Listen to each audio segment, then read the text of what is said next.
Bonjour et bienvenue dans cette vidéo du jour 14 du challenge 30 jours de deep learning où on va passer ensemble de 0 à 1 en matière de deep learning. On commence déjà à aller en profondeur, on commence déjà à voir concrètement à quoi peut servir le deep learning. Vous avez déjà les compétences pour appliquer le deep learning au quotidien. On a commencé à aborder justement les modèles de deep learning qui permettent de faire de la classification d'images. Qu'est-ce que ça signifie? En gros, je peux présenter un algorithme, ce livre, et l'algorithme va me dire, ceci c'est un livre. D'ailleurs, je vous recommande d'acheter ce livre pour bien comprendre tout ce qu'on fait ici. Je présente cette souris et l'algorithme me dit, ah, ça c'est l'image d'une souris. Je peux présenter un téléphone et l'algorithme me dit, voilà l'image d'un téléphone. Donc, un algorithme robuste qui permet en fait de détecter des images. Est-ce que c'est l'image d'un chien ou d'un chat? C'est ce qu'on a vu jusqu'ici. Ok.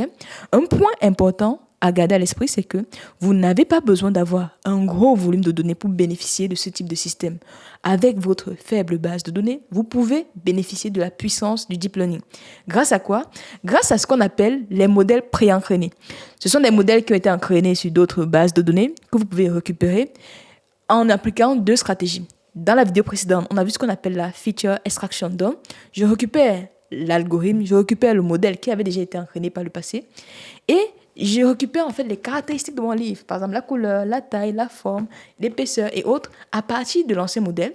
Et grâce aux caractéristiques que j'aurais extraites à partir de ce modèle-là, je peux mettre en place un modèle prédictif. Je peux réaliser mon modèle de deep learning. C'est ce qu'on appelait extraction des caractéristiques. En extrayant les caractéristiques, on peut également réaliser ce qu'on appelle la data augmentation. Qu'est-ce que c'est? C'est une technique qui vous permet tout simplement d'avoir plusieurs facettes de l'image pour améliorer les performances de votre modèle. Okay? Ça, ce sont les deux stratégies. Il y a une stratégie encore plus puissante que vous pouvez utiliser justement pour pouvoir booster les performances de votre modèle et avoir un modèle qui est très intéressant d'un point de vue scientifique et d'un point de vue performance. C'est ce qu'on appelle le fine-tuning. Qu'est-ce que c'est? Le fine-tuning, en gros, je récupère le modèle qui avait été construit par le passé. Je récupère ce modèle-là. Dans les modèles de deep learning, souvenez-vous, on a des poids, ok? On a plusieurs couches de neurones. Je vous présente ça tout de suite. On va voir ensemble. Là, on va aller sur Internet. On va prendre modèle de deep learning. Tac, en direct avec vous, modèle de deep learning. Vous allez voir à quoi ça ressemble un modèle de deep learning pour rappel. Donc, vous avez quelque chose qui ressemble à ça quand on fait le deep learning. Vous voyez? On a une image comme ça. Je me décale un peu pour que vous voyez bien l'image, ok? Sachez que ici, c'est l'entrée. À l'entrée, je mets l'image de mon livre, l'image de mon téléphone, l'image de mon casque et autres. Ici, c'est ça ici. Ensuite, tout ce qu'il y a là, on extrait les caractéristiques de ces images-là. Et à chaque fois qu'on extrait les caractéristiques, il y a ce qu'on appelle une pondération. En gros, cette valeur-ci sera par exemple ça fois 5 plus 4 fois 15. Vous voyez, il y a une pondération. Donc, ça, c'est le modèle qui a été entraîné. Je peux récupérer ce modèle entraîné et décider que toutes les pondérations qui sont de là à là, je vais considérer que ce sont les bonnes pondérations, même si ça n'a pas été entraîné sur mon modèle. Et je modifie les pondérations qui sont appliquées ici. C'est ce qu'on appelle le fine-tuning. Donc, je reprends pour que vous compreniez bien. Dites-moi en commentaire si c'est clair pour vous. Qu'est-ce que le fine-tuning? Le fine-tuning va consister à récupérer un modèle qui avait été entraîné sur d'autres jeux de données. Ok, je récupère le modèle. Ça va consister en fait à faire ce qu'on appelle à friser. Friser, ça veut dire les paramètres qui sont ici, je ne vais pas les estimer. Mais par contre, je vais estimer les paramètres qui sont ici. C'est ça, freeze en fait. Donc, je récupère un ancien modèle, je freeze, je gèle certains poids. C'est l'opération on gèle des poids et j'entraîne uniquement une partie. Donc, pourquoi c'est important? Parce que ça nous permet déjà de ne pas entraîner un gros modèle. On bénéficie déjà des paramètres qui sont entraînés ici. On bénéficie de la qualité des performances du modèle qui a été entraîné par le passé et on peut donc utiliser sur une base de données de petite taille. Comme d'habitude, si vous souhaitez voir comment est-ce qu'on fait le fine-tuning dans la pratique, prenez votre ordinateur, ouvrez Google Colab, téléchargez la base de données et pratiquez parce que c'est comme ça que vous allez progresser. Sur le coin stat, moi, mon objectif, c'est vous donner la possibilité de pratiquer. Parce que je sais, il y a beaucoup de personnes en fait qui ont fait des universités, ont fait des masters, mais tous les cours ont été théoriques. Donc, vous voyez, ici, j'insiste toujours sur la partie pratique parce que c'est en pratiquant que vous allez comprendre l'intérêt du fine-tuning. Peut-être que j'ai parlé du fine-tuning, c'était encore abstrait. Mais une fois qu'on va passer en pratique, vous allez voir, ok, c'est ce que Natacha disait, le fine-tuning consiste à récupérer un modèle quelque part, friser, geler certains poids et entraîner d'autres poids. Vous allez voir, ce sera plus naturel pour vous. Donc n'hésitez pas, au lieu de suivre uniquement le tuto, prenez votre ordinateur, installez-vous, prenez votre boisson et pratiquez. Pratiquez parce que c'est comme ça que vous allez réellement booster vos compétences. Suivre le constat, c'est bien. Pratiquer en suivant, c'est encore mieux. OK? Vous êtes prêts? Vous avez votre ordinateur? Allez, dites-le moi en commentaire. Et c'est parti pour la démo, pour mettre en place justement ce modèle de deep learning qui permet de classifier des images en utilisant le fine-tuning. OK? Let's go sur mon ordinateur. Voilà. Fine-tuning, déjà la base de données qu'on utilise pour ceux et celles qui rejoignent le challenge. Ici, c'est une base de données Cat and Dogs. Cette base de données, elle est disponible sur Kaggle. Vous tapez en fait Cat and Dogs sur Kaggle Dataset. C'est une base de données populaire en fait que vous allez souvent voir dans les compétitions ou autres. Donc vous téléchargez cette base de données, vous la mettez sur le Drive et vous poursuivez le tuto avec moi. Ok? On télécharge la base de données, on met sur le Drive. Moi je l'ai déjà fait. Vous voyez, j'ai des images ici. On a les images de chiens et de chats. Et nous, on va mettre en place un modèle. Lorsque je vais présenter une image, allez, l'image va me dire c'est l'image d'un chien ou d'un chat. Comment ça marche avec le fine-tuning cette fois-ci? Parce qu'on a fait l'extraction des caractéristiques, on a fait un modèle from scratch. Maintenant, on va utiliser le fine-tuning. Donc ici, je commence par faire quoi? Je commence par zoomer pour que vous voyez mieux mon écran déjà. Voilà, c'est super comme ça. Je vais monter mon drive pour pouvoir avoir accès en fait à mes images que je vous ai montrées ici. Une fois que j'ai ça, je spécifie le chemin d'accès vers mes images. Ça, c'est très important. OK? J'ai spécifié le chemin d'accès. J'importe les packages importants. Les packages, ce sont des éléments dans lesquels on aura des fonctions qu'on pourra réutiliser, donc des programmes en fait informatiques qu'on peut réutiliser pour faire nos prédictions. C'est ce que je fais juste ici. Super. Une fois que j'ai importé, je vais donc lire l'ensemble de mes fichiers. Je revois l'ensemble des fichiers, je les lis. Faites en même temps que moi et pratiquez, pratiquez, pratiquez. Et là, vous avez remarqué que dans les fichiers, ça c'est un rappel pour vous qui suivez le challenge régulièrement, on a doc ici, on a 4 quand c'est 4. Donc du coup, je vais détecter les catégories. C'est ce que je fais ici en fait. Si la catégorie, ici j'ai occupé en fait le premier élément après le point. Si la catégorie c'est chien, je donne la valeur 1. Donc 1 c'est chien, 0 c'est chat. J'exécute ça, j'ai mes catégories. En général, lorsqu'on est data scientist, data analyst, data engineer, on veut travailler avec les data frames. Donc, je vais mettre ça dans les data frames. Donc, je vois le nom de fichier, c'est ce que j'ai récupéré ici. Donc, j'ai le nom de fichier que j'ai récupéré ici. Et j'ai également les catégories. Donc, je vais mettre dans un tableau un peu Excel comme ça, le nom, à la fois le nom, et à côté, je vais la catégorie. C'est ce que je fais juste ici. OK? Et quand j'exécute ça, vous voyez, j'ai un beau tableau avec le nom, la catégorie. Franchement, ça... c'est pas mal ça. Bon, pour vous convaincre que j'ai bien des images, ici je récupère une image aléatoire, random choice, on récupère une image aléatoire. J'ai le chemin d'accès vers cette image aléatoire qui a été sélectionnée ici. Bon, là vous allez voir, c'est un chat que j'ai choisi. Et ceci permet en fait, bon là c'est encore le chemin d'accès, ici permet en fait d'afficher cette image-là. Load.img, c'est la fonction qui permet de justement de charger l'image et ensuite de l'afficher avec plt.imshow. Donc vous allez voir un chat qui va apparaître, un château noir, là, ok? C'est aléatoire. De votre côté, je pense que vous avez eu une autre image. Alors, on a nos données, ok? On a nos données. On va travailler sur une petite partie. On va décider de travailler ici avec 1500 chats et 1500 chiens. C'est ce que je fais ici. Donc, je récupère 1500 chiens et je récupère aussi 1500 chats. Et à la fin, je fusionne les deux. Donc, je vois à la fois les chiens et les chats dans le même fichier, dans le même tableau. Voilà, j'exécute ça pour faire cela. Oui, j'ai le chat et j'ai les chiens aussi. OK? J'ai ma base de données. OK? En deep learning, retenez toujours les étapes. Quelle que soit l'approche de machine learning que vous allez mettre en place, il y a toujours ce qu'on appelle le pré-traitement. L'image, en fait, c'est constitué de pixels. Il faut donc convertir cette image en vecteur numérique compréhensible par nos algorithmes. Ne vous inquiétez pas, vous n'avez rien à faire. Il y a déjà des fonctions implémentées en Python qui vous permettent d'aller très vite. Raison pour laquelle, moi je dis souvent que le plus important c'est de comprendre la logique parce qu'il y a toujours des fonctions qui ont été implémentées par d'autres personnes qui vous permettent d'aller plus vite. Ok? On va donc, déjà, avant d'arriver au pré-traitement, je vous parle un peu du fine-tuning, on a déjà vu ça ici. Donc, ça consiste à ajuster des poids sur tout ou partie de modèles pré-entraînés en utilisant un nouvel ensemble de données. Nous, on a notre nouvel ensemble de données, chiens et chats, 1500 chiens, 1500 chats. Comment ça marche? Première étape, il faut que je récupère ce modèle pré-entraîné. Quel modèle pré-entraîné choisir? Deuxième étape, je dois débloquer les dernières couches, ajouter des couches de classification si nécessaire, entraîner le modèle ou les couches tigellées sur les nouvelles données. OK? Voici les modèles préentraînés que je vous ai mis, mais dans le cadre de ce challenge, nous allons travailler avec VGGCS.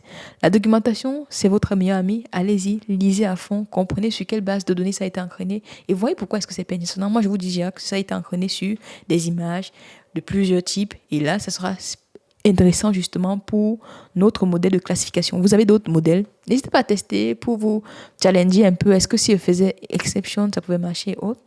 Voilà. Dans la démarche, la première étape consistait à charger le modèle préentraîné VGG16. Vous voyez ici, je pars dans Keras, j'importe VGG16. Donc là, je charge le modèle, je peux l'utiliser. Et pour charger ce modèle, je définis en fait déjà ici le poids, sur quelle base de données les poids de mes neurones ont été entraînés. Okay? Les poids, c'est ce qui permet de déterminer en fait la performance entre guillemets des neurones. Ici, je précise que dans mon modèle, je ne souhaite pas faire la prédiction. Donc, j'enlève ce qui permet de réaliser la prédiction dans VGG16. Je vous remonte l'image ici. Vous voyez?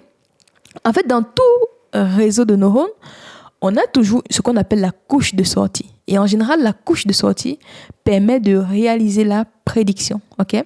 Et comme ici, on ne veut pas faire la prédiction avec ce modèle, on veut fine-tuner, il faut absolument que j'enlève cette couche. Raison pour laquelle, ici, je fais include top égale à false. Comme ça, je n'ai pas la couche de prédiction, j'ai toutes les autres couches, vous voyez. C'est ce que je fais ici, j'importe mon modèle et je peux faire un summary pour voir un peu à quoi ça ressemble. De façon pratique, vous voyez, on a l'input qui récupère les données d'entrée, on a les couches de convolution et en réseau convolutif, je vous ai dit, il y a toute la couche de convolution qui permet d'extraire les caractéristiques pertinentes, la couche de pooling qui permet de réduire la dimensionnalité, ce qui accélère le temps d'entraînement. On peut ajouter autant de couches de convolution qu'on souhaite. Tout va dépendre du niveau, tout simplement, du niveau de complexité du modèle. Il faut trouver le juste milieu entre trop complexe et pas assez. Ça, c'est le challenge. Mais de base, on dit souvent qu'en deep learning, commencez par un modèle avec 2 couches ou une couche même. Vous voyez, si vous pouvez augmenter au fur et à mesure. Okay? Voilà la suite de notre modèle. Il y a 14 millions de paramètres, c'est ça? Oui, 14 millions de paramètres. Oui, c'est 14 millions 700 de paramètres. Tous ces paramètres sont entraînables. Vous voyez ici, déjà, il y a un point. Tous les paramètres sont entraînables. Si vous voyez la structure de façon plus précise, c'est celle-ci. Vous voyez ici. La structure, elle est là de façon globale. OK? Qu'est-ce que nous, on va faire ici? On va travailler sur ce modèle, mais par contre, on va considérer que toutes ces couches-ci, tout ceci, jusqu'ici, regardez, jusqu'ici, le dernier pooling, après conf 4.3 là, on veut pas du tout entraîner. Donc, en gros, on va considérer que les poids de toutes ces couches sont constants. Donc, on va geler ces poids. Nous, on va entraîner uniquement ceci. La 5e couche de convolution et la couche dense. Donc, voici ce qu'on va entraîner juste là. C'est ce qu'on appelle le fine-tuning. En gros, je considère que ça, c'est fixe, quoi. Et je change tout ceci. C'est ça le fine-tuning, en fait. Vous voyez? Donc, maintenant, pour faire ce fine-tuning, ça, on a déjà nos bases de données. On va diviser en crâne et en test. C'est très important. Base d'apprentissage, 80% de la modélisation. Si vous avez déjà suivi ça, c'est le rappel. Ça permet de consolider vos savoirs. 80% pour la base d'apprentissage, 20% pour la base de test. Pourquoi est-ce qu'on fait ça? Exactement. On fait ça parce que vous pouvez avoir un modèle qui performe très bien sur une base d'apprentissage, mais quand vous prenez une autre base, vous prenez d'autres données, ça ne marche plus du tout. Raison pour laquelle, à chaque fois que vous voulez modéliser, quel que soit le modèle, il faut avoir une base de test. J'ai fait mon modèle sur A, je vais tester sur B. Ça, c'est super important. Machine learning, deep learning, peu importe. Je dois toujours avoir cette méthodologie, cette philosophie de test, en fait. Voilà, donc c'est ce que je fais ici. OK, screen test split, je divise en 2, voilà. Et si j'exécute, vous allez voir base d'apprentissage 2400, base de test 600 images. Ici, on fait quoi? On importe les données, on importe VGG16, on importe ce qui permet de faire le modèle Keras. Layers, les couches. Modèle, c'est quoi? C'est ce qui permet de construire un modèle. Optimizer, c'est quoi? Si vous suivez le challenge depuis longtemps. Exactement, c'est ce qui permet de déterminer comment est-ce qu'on va justement calculer les poids, en fait. C'est ça. Panda, le package classique OpenOS pour pouvoir manipuler des fichiers en Python. OK, on a déjà notre modèle pré-entraîné. Il faut savoir que quel que soit le modèle de deep learning que vous devez faire, on commence toujours par précréter. Et pour précréter, ici, on va faire de la data augmentation. Raison pour laquelle vous avez tout ça. En fait, tout ça, ça permet de faire le pré-traitement et réaliser la data augmentation. Si vous ne comprenez pas ce que c'est data augmentation, regardez la vidéo qui s'affiche juste là. Vous aurez tous les éléments. Donc, on va d'abord, premièrement, rescaler les images. Ça veut dire quoi? Mettre à l'échelle. Les images, c'est de 0 à 255 pixels. On veut que nos données soient de 0 à 1 parce que ça permet de faciliter l'entraînement de nos réseaux de neurones. 0 à 1, donc je normalise, je standardise juste là, 1 divisé par 255 pour avoir des valeurs de 0 à 1. Ensuite, je vais faire la rotation de mes images. C'est pour avoir plusieurs... À chaque entraînement, en fait, on aura une image rotée, une autre sur d'autres formes. Vous voyez, c'est plus pour changer un peu les formes des images. Vous avez tout ça, ça permet de faire de la data augmentation. Sur la base de validation, pas besoin de faire de data augmentation parce que la data augmentation s'applique uniquement sur la base d'entraînement. Donc, une fois que j'ai fait ma data augmentation, je peux donc appliquer cela, vous voyez, Train Data Gen sur ma base de données, dftrain qui a été définie plus haut.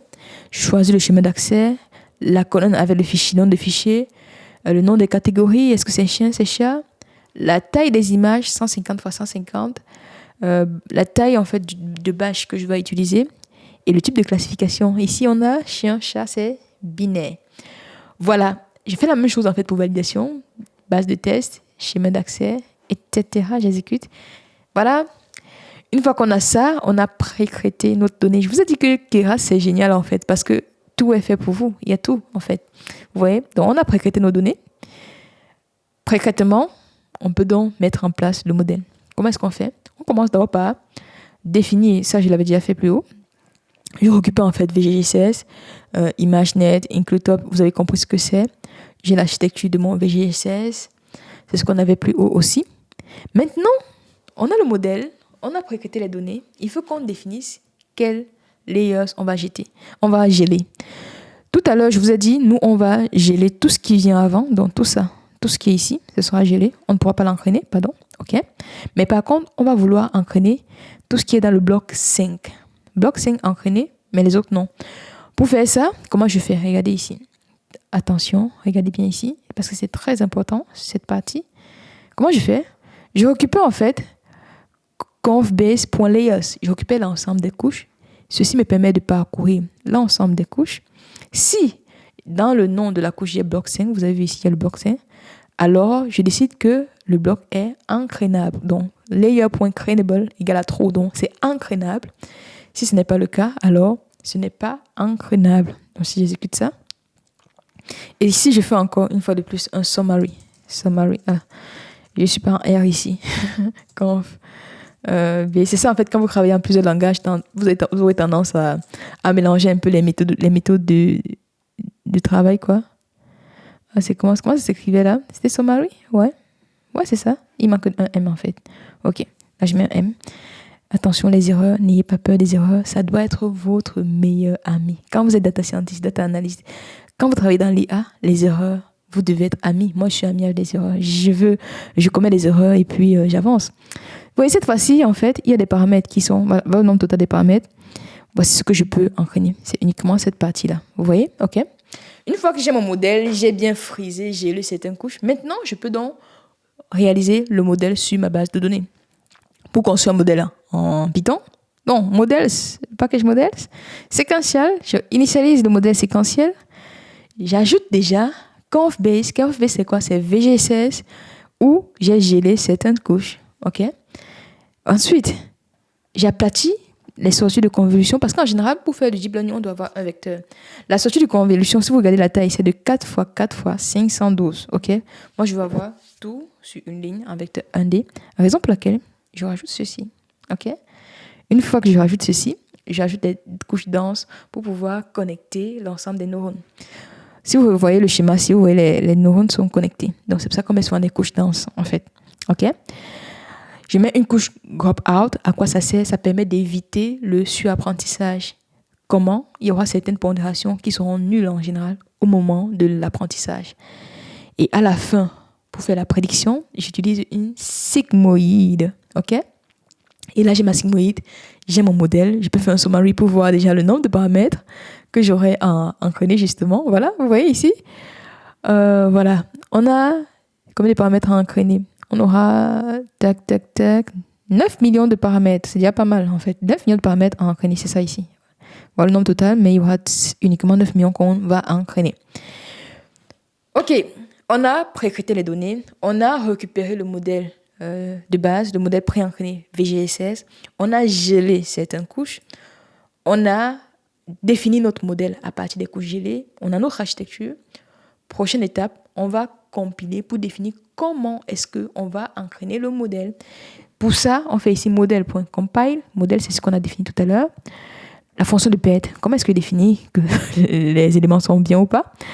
L'optimiseur, ok, optimizer RMS propre. Franchement, ce livre de François Chollet, il dit clairement que, c'est pour ça que je ne parle plus trop de ça, il dit clairement que dans la pratique, il y en a plusieurs en fait en termes d'optimiseur, mais le choix le plus sûr, où vous n'avez pas de risque de vous tromper, c'est RMS propre.